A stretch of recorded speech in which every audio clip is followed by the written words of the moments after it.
Мне очень приятно было, что сегодня вы свободно задавали вопросы. Я приехал к нашей команде. Хотел бы поздравить вас всех. Я попросил помнить. И будет спокойно. То есть получается хорошо. У нас 11 начинает. Кто-то административно ответственный. Когда мы работаем с этим, Полка всех продуктов питания готова. У нас очень важно.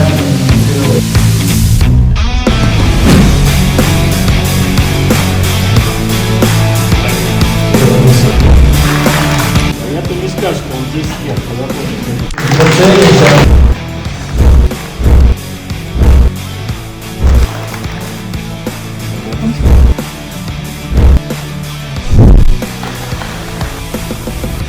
Вам большое. Получится сегодня с Тони, когда мы смотрели макет. Есть место для третьей, значит будем третью строить, если возможно.